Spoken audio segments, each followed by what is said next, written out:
wabarakatuh. Introduction, my name Ahmad Jidan Sulaiman from the Elementary School Teacher Education Program Study Muhammadiyah Tasikmalaya University. Perkenalkan, nama saya Ahmad Jidan Sulaiman dari Prodi Pendidikan Guru Sekolah Dasar Universitas Muhammadiyah Tasikmalaya. Here I will present about lesson planning.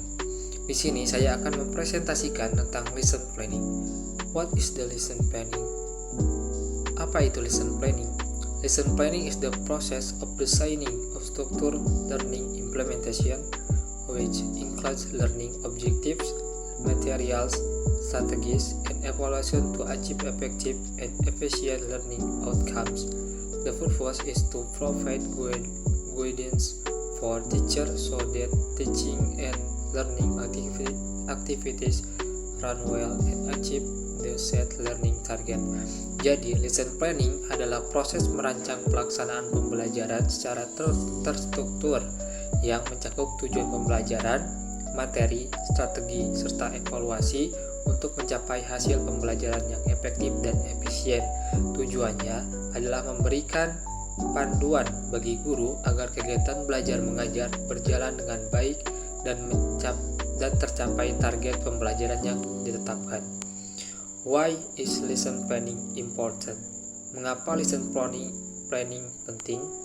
Lesson planning is important because lesson planning penting karena first, it ensures the teaching and learning activities are forceful, menjamin kegiatan belajar mengajar berjalan terarah. Lesson planning membantu guru menjalankan proses belajar mengajar sesuai tujuan yang telah ditetapkan, sehingga setiap tahap pembelajaran berjalan sistematis. Second, improves the teacher's readiness to teach, meningkatkan kesiapan guru dalam mengajar.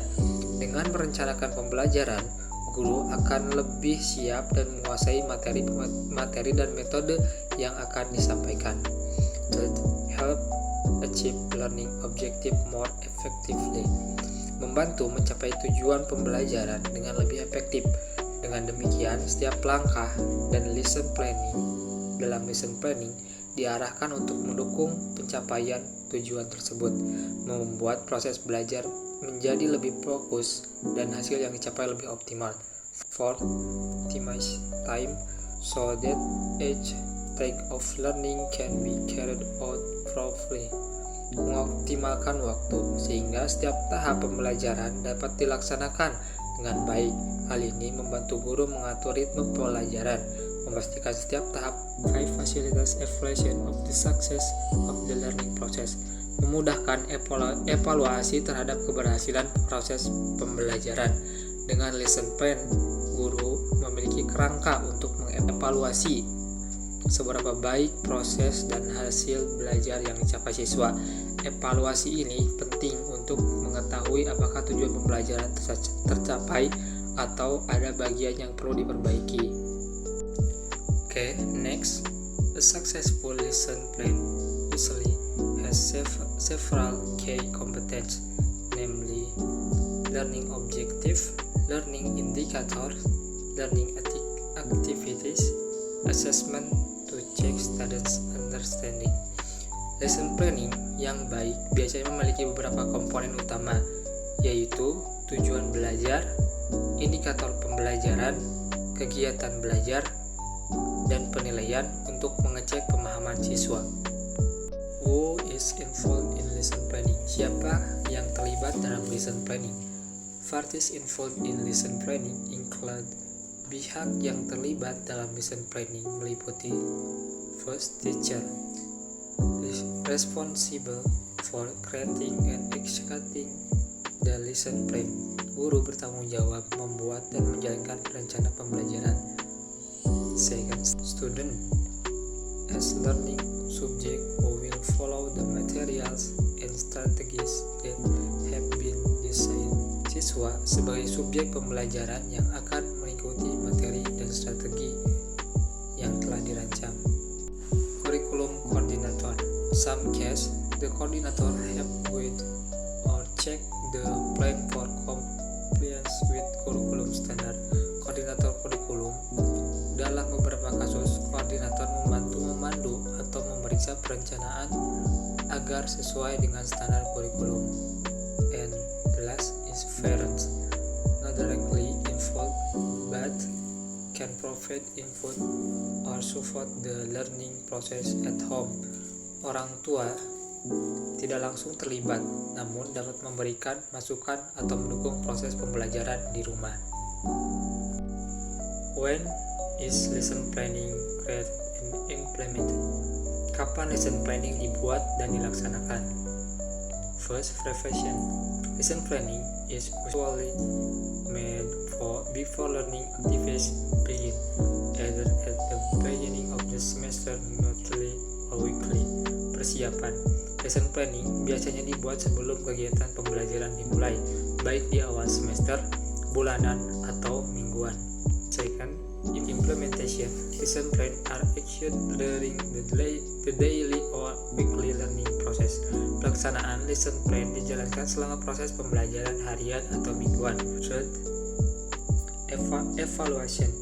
After the lesson is complete, the teacher evaluates and reflects on the result of the lesson plan to improve the quality of the next lesson. Evaluasi. Setelah pembelajaran selesai, guru melakukan evaluasi dan refleksi terhadap hasil dari lesson plan untuk meningkatkan kualitas pembelajaran berikutnya. The step to make learning implementation plan for the Merdeka Curriculum. Langkah-langkah membuat rencana pelaksana pembelajaran atau lesson planning dan kurikulum Merdeka adalah: first, identify expect outcome, catat kompetensi standar, basic kompetensi, indikator, and learning objective. Mengidentifikasi hasil yang diharapkan seperti standar kompetensi, kompetensi dasar, indikator, dan tujuan pembelajaran.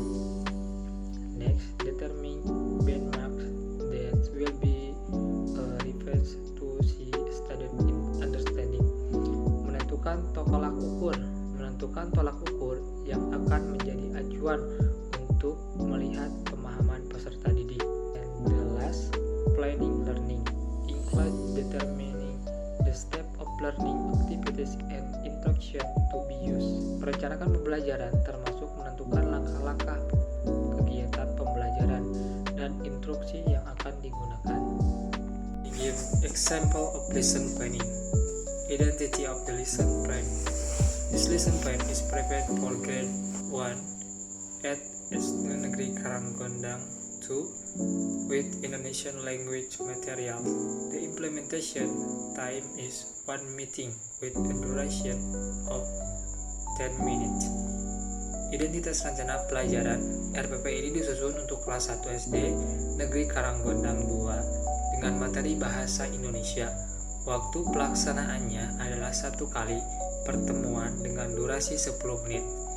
Selection a learning objective. Learning objective explain the result of competency the student are expected to achieve after following the learning process, including the research, knowledge, skill, and attitude.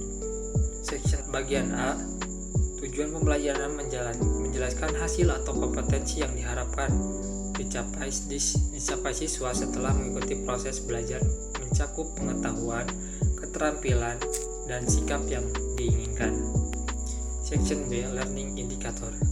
This serves to measure the extent to which students understand the material, as well as describing the skill or knowledge the student must master as a result of learning.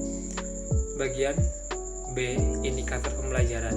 Ini berfungsi untuk mengukur sejauh mana siswa memahami materi, serta menggambarkan keterampilan atau pengetahuan yang harus dikuasai siswa sebagai hasil pembelajaran. Section C. Learning activities include an introduction containing orientation and appreciation. Next are the core activities, which include the learning to be conveyed. Lastly, the closing, which contains the conclusion of the material and the teacher says closing greeting. Section C. Bagian C. Kegiatan pembelajaran mencakup pendahuluan yang berisi orientasi dan apersepsi, Selanjutnya adalah kegiatan inti yang mencakup pembelajaran yang ingin disampaikan. Terakhir adalah penutup yang berisi simpulan materi dan guru mengucapkan salam penutup. Section D, Learning Assessment. Bagian D, penilaian pembelajaran. After the lesson plan, there are usually attachment appendix. 1 is summary of the material, appendix 2 student worksheet, appendix 3 worksheet answer, and the last in appendix 4 about assessment. Setelah RPP setelah RPP yang tadi ada beberapa lampiran. Misalnya adalah lampiran 1 adalah rangkuman materi, lampiran 2 lembar kerja siswa, lampiran 3 kunci jawaban lembar kerja, dan yang terakhir adalah lampiran 4 tentang penilaian. Di dalam penilaian biasanya terdiri dari asesmen teknik penilaian, asesmen instruksi penilaian, and the last remedial and enrichment, remedial dan pengayaan. That's all I can say.